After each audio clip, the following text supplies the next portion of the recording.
अब जब उसने जीवित कर दिया और कहा भाई मैं तो तुम्हारी परीक्षा लूं था बेटा, तुम सफल हो गए सारे, श्री कृष्ण ने कहा और कहा कि मांग ले मोर ध्वज, क्या मांगना चाहता है? तुझे स्वर्ग में भेज दूंगा और बहुत समय तक तेरा स्वर्ग का राज लिख दूंगा, इंद्र की पदवी दे दूंगा। तब उस ज्ञानी मोर ध्वज ने क्या मांगा कि मुझे भक्ति दे दो भगवान, इस राज ने के चाटूंगा तो काल छोड़ना पड़ेगा, वहां का भी छोड़ना पड़ेगा। तो जिस स्तर की भक्ति श्री कृष्ण दे सकता था वह मोर ध्वज को दे दी और लड़के को भी जीवित कर दिया।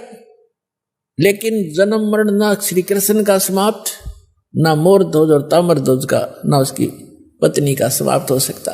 अब कहने का भाव यह है कि अर्जुन ये देखकर इकट्ठा हो गया, न सुकड़ गया।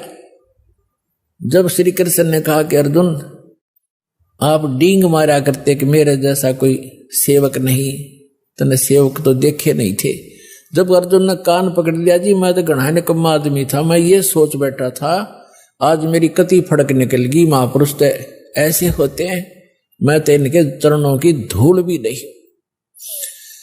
अपनात्माओं, हमने श्री कृष्ण जी को परमात्मा इसलिए मान लिया था कि उन्होंने मोर ध्वज के पुत्र ताम्र ध्वज को आरे से चरवा कर जीवित कर दिया, बस।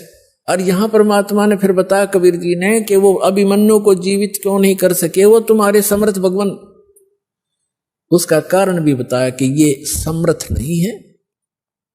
और ऐसी ऐसी तो बहुत से संत भी सिद्धियां रखते हैं जो मुर्दे को जीवित कर सकते हैं, लेकिन उनकी आयु नहीं बढ़ा सकते, किसी सूरत में नहीं बढ़ा सकते। आयु की वृद्धि केवल परमात्मा पूर्ण ब्रह्म कर सकते हैं।